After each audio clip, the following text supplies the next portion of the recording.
The rain-slicked streets of Los Angeles gleamed under the neon glow as I bolted from the shadowed alley, heart pounding like a war drum in my chest. One wrong turn, and the paparazzi hounds would sniff me out. A nobody beta carrying the secret that could shatter Hollywood's brightest star. But as I clutched my swollen belly, the memory of that fateful night crashed over me like a tidal wave, pulling me under with its intoxicating mix of passion and peril. My name is Alex Thompson, a 25-year-old beta scraping by in the underbelly of Tinseltown. Betas like me are the invisible glue holding society together, neither the dominant alphas who rule the world nor the fertile omegas who captivate it. We're just there. Reliable, unremarkable, and utterly forgettable. Or so I thought until that electric evening 6 months ago at the Eclipse Club, a high-end spot where dreams and disasters collided. I was bartending that night, mixing cocktails for the elite while dreaming of my own escape from this grind. The club pulsed with bass-heavy music, bodies grinding in a haze of pheromones and expensive cologne.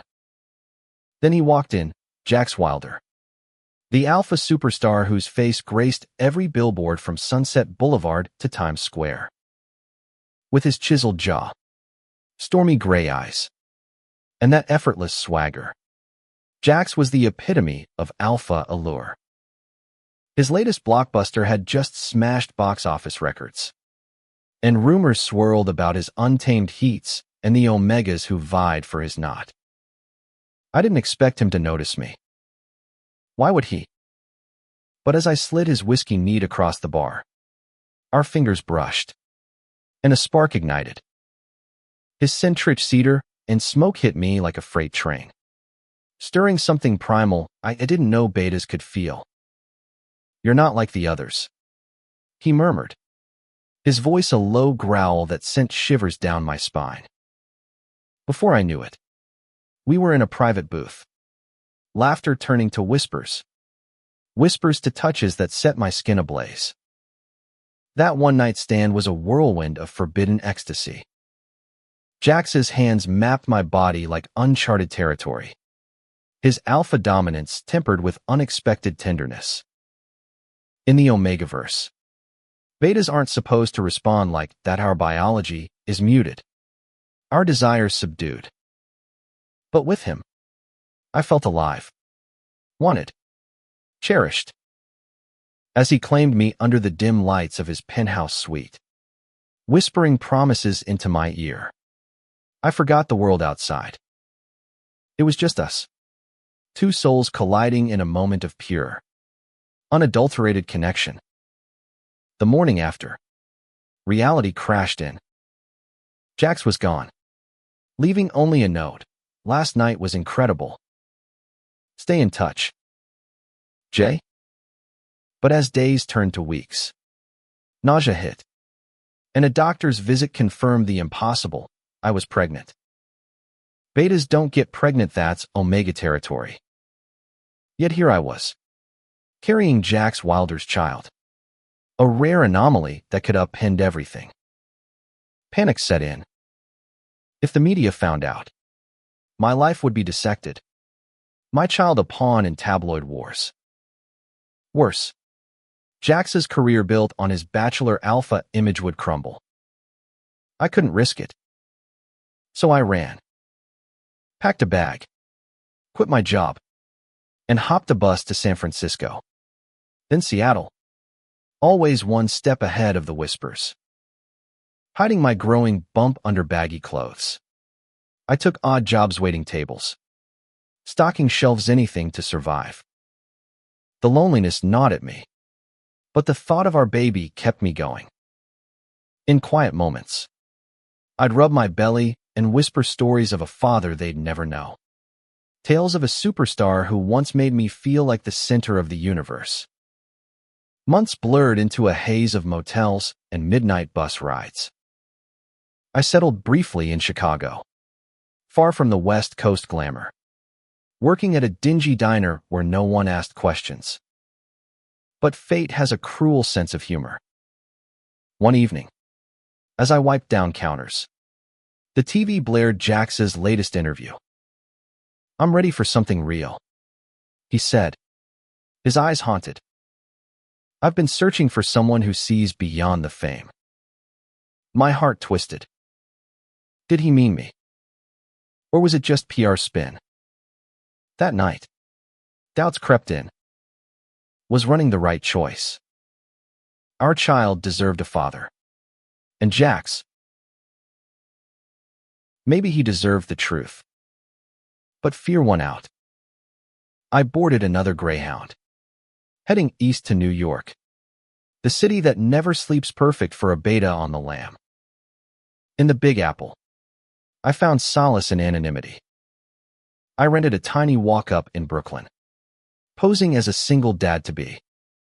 Support groups for rare beta pregnancies became my lifeline, where I learned I wasn't alone. Genetic quirks made it possible, though society shunned us as freaks. The stories shared there, of love lost and found, ignited a spark of hope. Perhaps redemption awaited. But the past caught up. One crisp autumn day, as I strolled Central Park, a familiar scent wafted through the air. Cedar and smoke.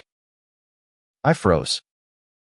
There, on a bench, sat Jax Wilder, disguised in a baseball cap and sunglasses. His eyes locked on mine, widening in recognition. "Alex," he breathed, standing slowly. My instincts screamed to run, but my feet rooted. "How did you find me?" He stepped closer, his alpha presence overwhelming yet gentle. "I've been looking everywhere. Hired detectives. When I heard rumors."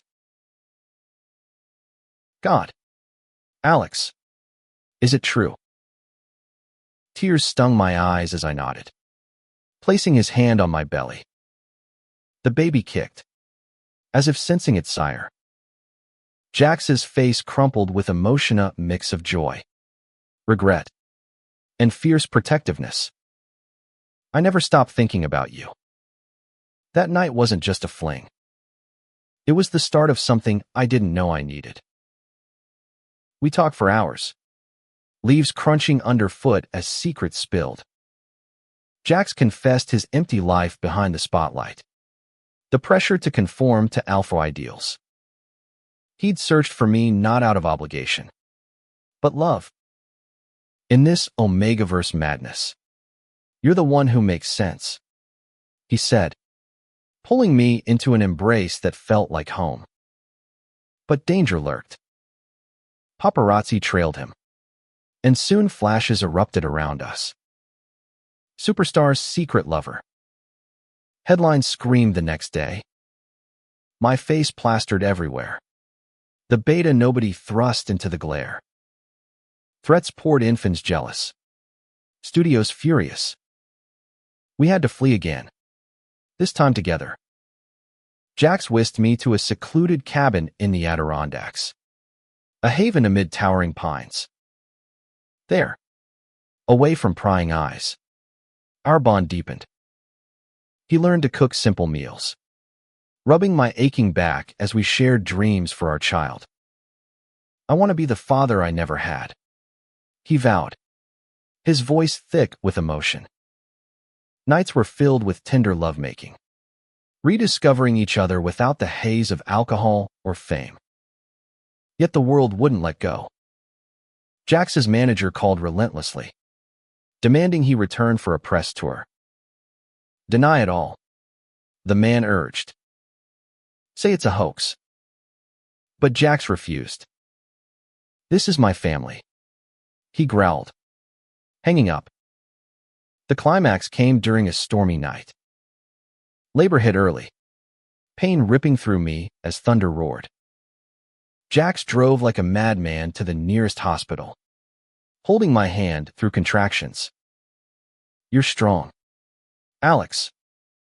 We've got this," he encouraged, his alpha strength bolstering my resolve.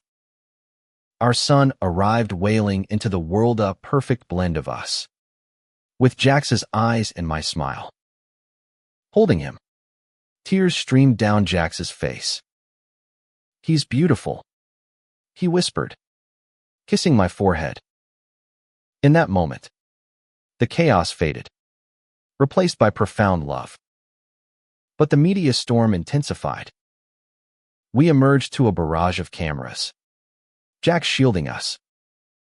At a press conference, he stood tall. "I'm gay. I'm in love with a beta. And we're parents. This is our truth." The world gasped. But support flooded in, fans rallying for acceptance, sparking conversations on Omegaverse equality. We built a new life in a quiet Oregon town, Jax stepping back from stardom to advocate for LGBTQ+ rights. Our story became a beacon, showing that love defies labels. As I watched our son play, Jax's arm around me, I realized running had led me home. In embracing our truth, we found freedom not just for us, but for others like us. Years later, reflecting on that one-night stand, I saw it as destiny's spark. It taught me that even nobodies can rewrite their stars, that love's power transcends biology and fame. Our family, unconventional yet unbreakable, stood as a testament to resilience and the human spirit's capacity for change. In America's vast landscape, we carved our happily ever after, proving that every runaway has a path back to belonging.